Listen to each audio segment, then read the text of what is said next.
Morning and welcome to today's College Football Playoff National Championship Head Coaches News Conference. We are joined by LSU head coach Ed Orgeron and Clemson head coach Dabo Swinney. Coach Orgeron will start with opening remarks from you. Yeah, what a great experience we've had. What a great journey for this football team. I want to congratulate Coach Swinney and his outstanding achievements so far that he's done as a coaching career. I think he's a model for other coaches that have been interim coaches, have had success. He's a friend of mine. I have a lot of respect for him. I have a lot of respect for his football team. I want to thank the playoff system for having us here in the championship game. New Orleans has been great. It'll be a great game. Coach Swinney, when you're ready. Okay, yes, appreciate all y'all being here this morning, and it's been a wonderful experience for our guys. Super proud of our team, and just appreciative of all the hard work that's gone into making this a great experience for our players. And New Orleans has been great. Looking forward to an awesome game tomorrow. Really amazing season that LSU has had. Coach O and the job that he's done, his staff, just incredible. And this is the way it should be. Two great teams that have worked extremely hard to get to this point, and to be able to have it culminate tomorrow night in front of the whole country, and probably a lot of people across the world to watch a great college football game. It's an awesome thing, a blessing to be a part of. We'll now start our Q&A portion. Again, raise your hand. Let us get you the mic. Please do give us your name and affiliation. We're going to start first right here on the right side of the. Jacques Doucet, WAFB-TV in Baton Rouge. Coach Orgeron, your team throughout the year, no matter the quote-unquote big game, there never seems to be any nerves or nervousness. When you go into a game like this, how are you approaching the psychology of, it's easy to say it's another game, but you're in a national championship. Yeah, we didn't talk about going and play for the national championship. We talked about we have to prepare to beat Clemson, one game at a time, just like we've done. We have trusted the process. Today is Focus Friday.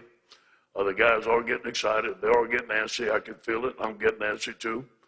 But I think that we have to continue to work up through game time. They're going to make plays. We're going to make plays. We have to work for 60 minutes and focus on winning the game and not worry about all the other stuff. Block out the noise just like we did all year. Going to come over here to our right. Andrea Adelson with ESPN.com for Dabo. You've been asked a lot about the last decade of Clemson football. If there was one word you could use to describe it, what would it be and why? The last decade?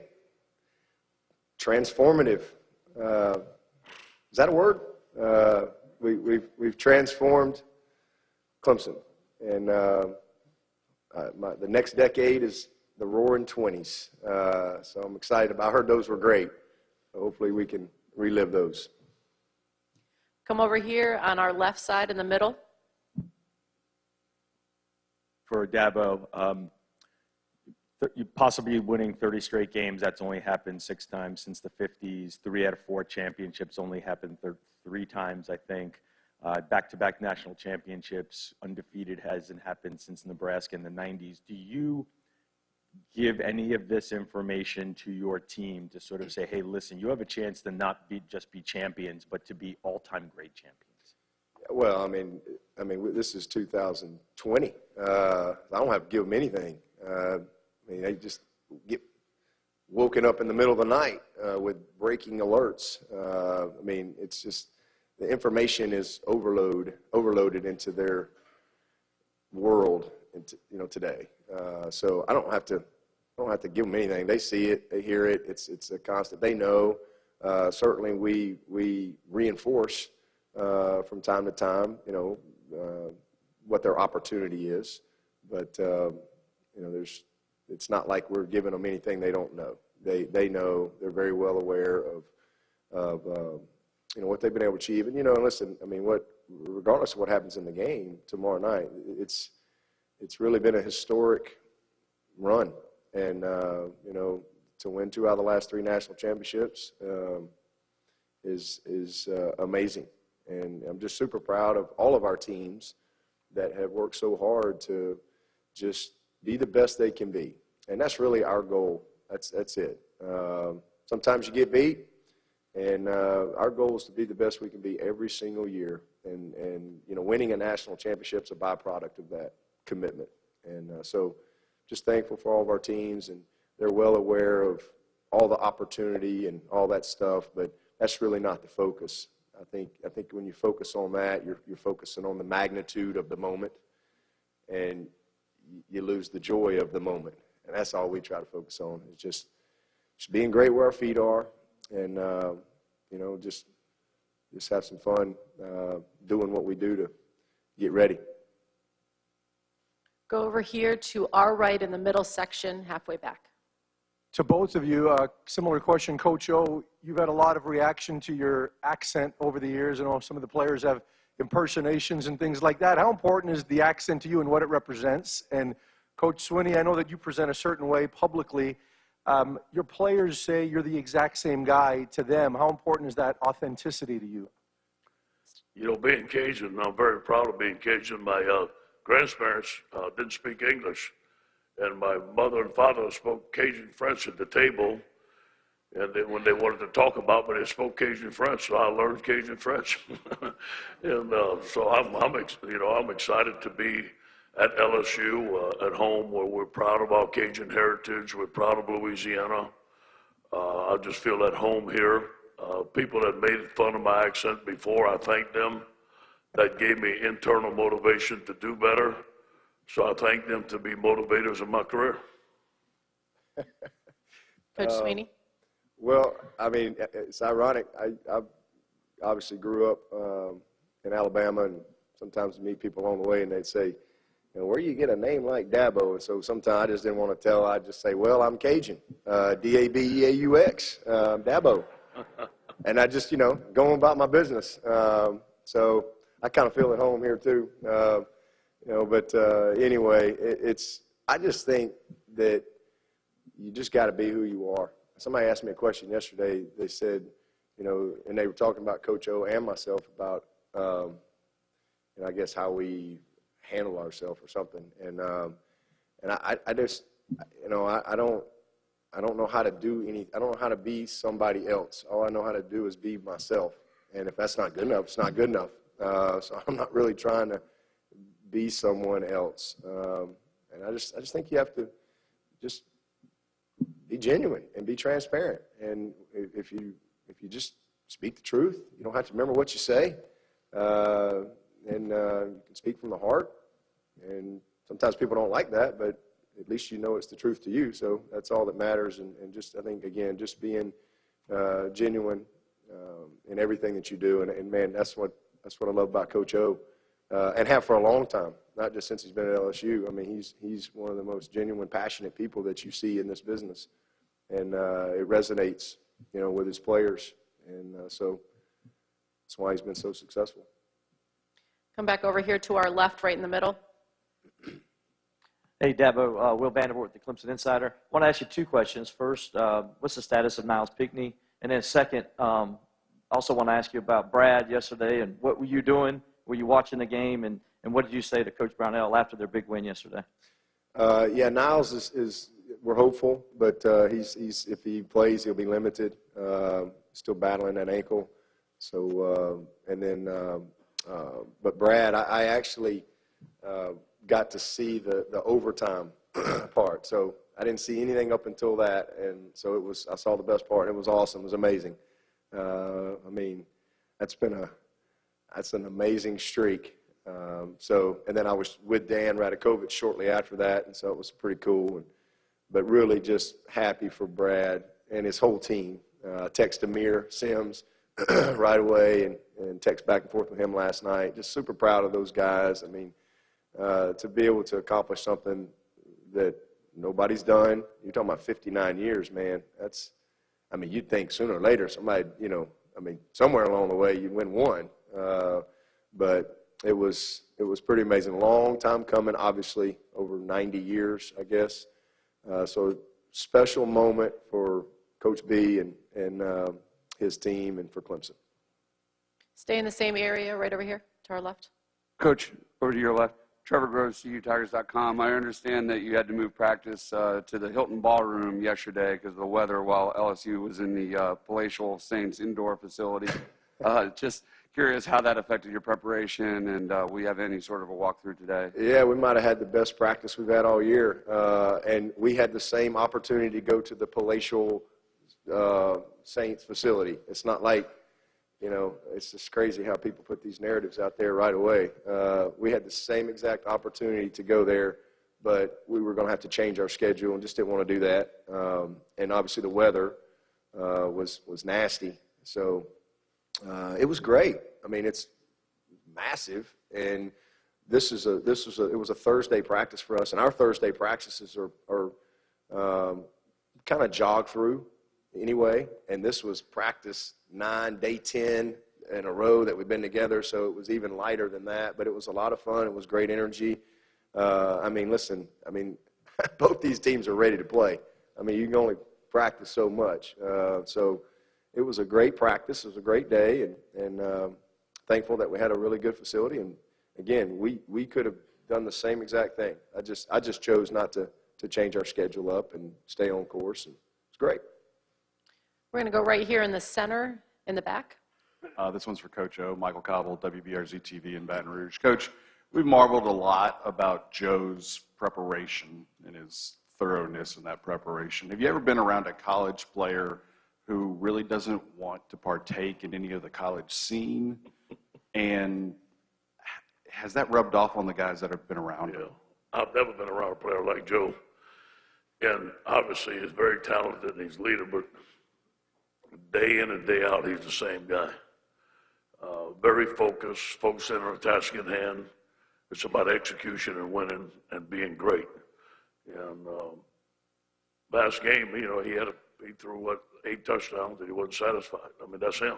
And you go out to practice and I'll ask him, how's it going? I go to pass rush and I'll come to 7-on-7. How's it going, Joe? Rarely does he tell me everything's fine. And the guy's a perfectionist. It does rub off on our football team. He's an outstanding leader. We're going to go in the back on the television riser. Coach O, Andrew Clay, KATC in Lafayette. A lot of these kids obviously on your team wanted to play in the Superdome in high school, but even Grant Delpit said a really great story about how he moved away after Katrina. Do you find that the players are taking this game more personally because of the city it's in? I do believe that. I do believe, obviously, there's a lot of things that you can look at in this game for motivation. And the only motivation that we've used is to finish strong and focus on winning the game. But those external motivations are there. These guys have always wanted to play at the Dome. Grant is from New Orleans. His family was displaced from Katrina. All his family will be there. It will mean more to our guys that we're playing here in New Orleans for the championship, no question. Come right down here in the front, over on slightly to our right. This one's for Ed Ogeron, Brooks Cabina from The Advocate. Ed, 2 questions. One, could you update us on where Damian Lewis is at for you guys? Yep. And the other, last night at the Eddie Robinson, your mentor Brian Kennedy mentioned him. What kind of moment did y'all have and the things that he might have said to you then? Yeah, well, Damian's ready to play. You know, Jack Marucci and Tommy Moffitt, those guys, Shelley, everybody down there, they do a tremendous job. I've never been around a training staff that gets guys back so fast. Last night, I accepted an award on behalf of our staff. It was very prestigious. I want to thank the Eddie Robinson family. I think it was really held in a first-class manner. What an honor to meet all those people, to meet his family. Brian Kennedy was a mentor of mine in Los Angeles, California. I think for 2 years straight, I called him at 6 o'clock every morning, and he answered the phone every morning. And he helped me out in my personal life. So I wanted him to be here yesterday for that event, and he's a lifelong friend. We're going to go all the way back in the back on our left. This for both coaches, Dennis Dodd, CBS Sports, for both you guys. How do you define a dynasty in college football, and what's the earliest one that you guys remember? You got it, Coach. A dynasty, I guess a team that wins a lot. It's the only thing I can think of. The first one, dynasty. I mean, for me personally, I think about Coach Bryant. I can't help but think about Coach Bryant. I grew growing up in Alabama, and you know what he did in the '60s and the '70s, winning numerous national championships, and and there's some debate. Probably could have won some more. I guess back in those days, you just kind of voted on them. I think some of those years you even voted on them before the bowl games. But anyway. I mean, certainly Alabama, and then what Coach Saban has done. I mean, I guess the definition is just doing something over and over and over, with an unbelievable consistency. Think about John Wooden. I know that's not football, but didn't he win 10 championships in a row? Think about the Bulls. So I don't know about all the football dynasties. I don't think there's been many. It's just so hard to win consistently for a long period of time. Bobby Bowden at Florida State, they had 14 10-plus win seasons in a row. Probably Oklahoma had a run there. They were pretty unstoppable. So it's kind of what pops into my head. Yeah, those are things for you guys to write about. My mind can't even think about that right now. I have been a football fan. But I'm on Focus Friday, man. That's all I know. We're going to go back to the riser in the back on our left. Shakira Martin with News 15 out of Lafayette. Coach O, one could argue and say that your offense hasn't faced a team as dominant that Clemson presents. What part in the past success has made you guys ready for this exact moment of tomorrow? Well, first of all, Brent Venables, I have a lot of respect for him. You watch their tape, they're in the right place at the right time. He knows how to attack protections. They use that number 11 in great spots. You got to know where he's at all the time. But the teams that we play some pretty good defenses, and our guys have done a good job. Obviously, with our offense, we have seen new defenses that we haven't practiced against, so sometimes we've seen the same defense. I think this game is going to come down to adjustments made during the game. Obviously, Clemson's had a lot of time to practice. We've had a lot of time to practice. Sometimes people put in something new, sometimes they don't. They may run the same stuff. We watched every play they've run, but they've watched every play we run.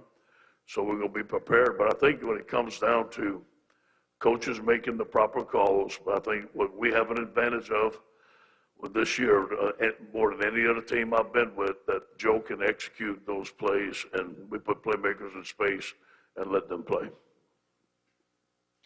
Come right down here, the center aisle in the back. Gene Sapikoff of the Charleston Post and Courier. Dabo, this is the last ride for Tony Elliott and Jeff Scott as co-OCs. What have they meant to you since you were their position coach up until now? Oh, they're great. I mean, I've been at Clemson 17 years, so they've been with me really the whole way. Tony played for me, was a GA for me, or not a GA, but a captain for me. Jeff, when I came to Clemson, it was his senior year. He had just finished, and then so I kind of tutored and mentored him his first few years as he was getting into the business, and then he became a GA. And then when he was a GA, when I was named interim, and so I promoted him right away, and that was just really based on my experience that I had had with him, working with me in camps. When I was an assistant, I ran the camps and clinics and coaching stuff, whatever went on within the program. From a logistics standpoint, and I would use all the GAs and stuff, and Jeff was just always an above and beyond guy, and always knew if I ever got a job that he'd be one of the first guys I hired, so just kind of worked out. So those guys have been with me from day one, and not just them, Brad Scott. Brad was the offensive coordinator when I came to Clemson. I'm not at Clemson if it wasn't for Brad. Obviously, Tommy brought me in to interview me, but Brad had to sign off and as the OC, and I've been with Brad for 17 years, every step of the way. So those guys have been great. But Tony and Jeff, it's been fun to watch them grow and develop. And then back in 2014, when we had an opening. I was able to, just promote the two of them. They both deserved it, and so that's why I made them co-OCs, and they've done an amazing job, obviously, since that time. So I'm excited for Tony to be able to, take it over just himself, and it'll be awesome for him, and also a little more responsibility for Streeter, and then obviously Jeff getting this great opportunity at South Florida. Really happy for him. We're going to slide over to the other side of the middle column. Coach Swinney, when you played LSU in the Chick-fil-A Bowl back in 2012, Brent Venables, your defensive coordinator, joked that a trick play for LSU was a play-action pass. Can you talk about just how much LSU has changed offensively since then, and take some humor in that? Yeah, well, if I remember correctly, they threw 2 passes on that last series. So they came out of the gate, first down, completed it, and then they had back-to-back play actions, and incomplete on one, and we batted one down, and that gave us a chance because I was able to save timeouts, and that gave us a chance to get the ball back and go win the game. So ironic that you bring that up, but listen, what I remember about that team is that's as talented a team, especially defensively, that I've ever been around. I think the entire 2 deep and maybe even into the 3 deep went to the NFL. We were very fortunate to win that game. We just made just enough plays. Our best player got hurt in the second game. But what they're doing offensively now is obviously way, way, way different. But they were a physical football team, and they still are. But yet now they're distributing the ball to so many different guys. Everybody touches the ball. And it's made them fun. It's made them exciting. You can see they play with great confidence and energy. And then this quarterback is special. Go back over to the center. Coach O, I've heard Clemson's answers about the long delay until you play. I was just curious. I hadn't heard your thoughts. Is this the right amount of time for this game? Do you feel the preparation was needed? For us, we needed the rest, and we give our guys ample rest. We practiced 4 days. We gave them 3 days off, and then we went through a regular game week of planning. So I think it's been good. It seems like right now, everybody's getting a little antsy to play. Those things, sometimes you got to adjust to whatever they tell you to do. So we don't blink. They tell us it's 16 days, 16. Tell us it's 7, it's 7. We just go. Go down here, right here, very front. This is for Coach O, Terrell Wild with the Boot Sports. Can you touch on the importance of Michael Divinity's return to the defense and also Miles Brennan's status for the ball game? Yeah. Mike is going to help us, especially in pass rush situations. Now, there's sometimes a certain situation he could be on the field on first down. It all depends what personnel group that we get, but Mike is a very good player, a very good pass rusher. He brings energy to the football team. I want to give Mike credit for sticking with it. He had to take a couple of games off. He had the opportunity. He could have left and get ready for the NFL. He didn't. He practiced with the team every day. He did the thing he's supposed to, and now he's playing in the championship game. Miles Brennan is fine, ready to go. Come right down here on our right, third row. Ed, Wilson Alexander from The Advocate. Christian Fulton rarely gets talked about this season. A lot of the focus gets put on Derek Stingley. Is that in some ways a compliment to the way Christian has played this season? Yes, I do believe. They watch film, they look at tape, and, but they have great receivers, man. Those receivers are going to be a challenge. Obviously, we feel that Derek is a phenomenal player, so is Christian. And Christian's a great story. Christian's a great story. His family's right here from New Orleans. He competed. He was suspended, could not play. They fought to get the suspension. He came to practice every day. The suspension was let go, and he could play. And what a great story. Now he's playing right there from Romo High School right here in New Orleans. So a great story. Christian, outstanding player. We're going to go all the way over to our right. Yeah. Brett Martell with the Associated Press. Ed, could you reflect on Michael Divinity's decision to come back, specifically knowing that he may never play another game for LSU, unless you made it this far. And I would also welcome Coach Swinney's comments on a player's decision to do something like that. Well, first of all, I'm for players playing throughout the year, regardless.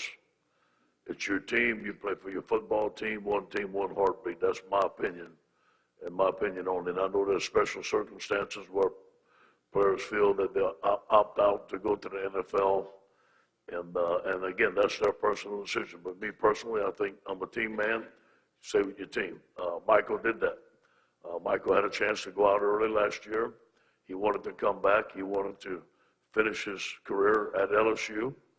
He had a bump in the road. He paid his penalty, and he came back. So it tells you a lot about his character, tells you a lot about his grit and who he is. I didn't hear the question. What did you say again? Student athletes bypassing bowl season. Oh, okay. Yeah, I'm ditto. I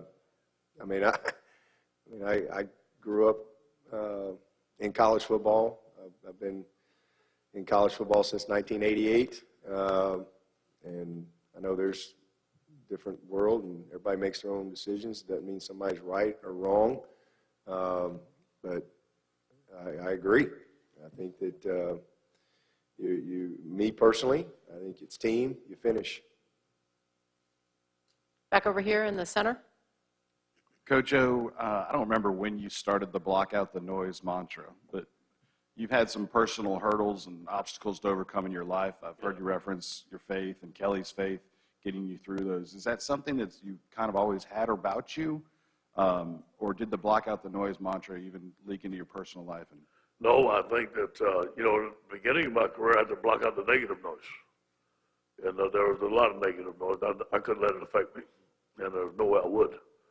And I knew the team would listen to it and stuff like that, but, it was about blocking out the noise. And then early in my career at LSU, we faced some adversity. Some strong adversity. And it was time to block out the noise. And we can see through that adversity, it made us stronger. And I do believe the loss to Troy was a turning point in our program. It helped us realize what we had to get done, what we had to do as coaching staff, as players. We could never let our hands down. We always have our hands up and ready to prepare for every game. I think that, so now the noise is good. And look, they're going to be on that Twitter machine. I know they will. You can't stop it. You know what I'm saying? But we don't talk about individual awards. We don't talk about anything except the task at hand, and we keep everything team. And I think that helps us out. Take our last question from the back on our left. Coach O, Ed Daniels, WGNO New Orleans. I wonder over the last few weeks or few months if you have reflected on when you were at Mandeville High School in your sabbatical, watching your son practice, and then all of a sudden you're here right now, kind of what that's... Well, now that you mention it, I haven't. I've been focusing on the game plan and the monumental task we have on tomorrow night and giving everything to the football team. But you know what? It was a good time. I didn't get the job at USC. I realize now it was for a reason. It was to come home. I got to spend a whole year. I'd never seen my kids play. I went to every practice, every game, cooked a lot of food in the backyard, had a blast. And then I was very fortunate that Coach Miles hired me. I wanted to come back to Louisiana. I wanted to be at LSU. And Coach Miles hired me for that. I'm forever grateful. Okay, we will now move into our photography section. If you guys could stand on either side.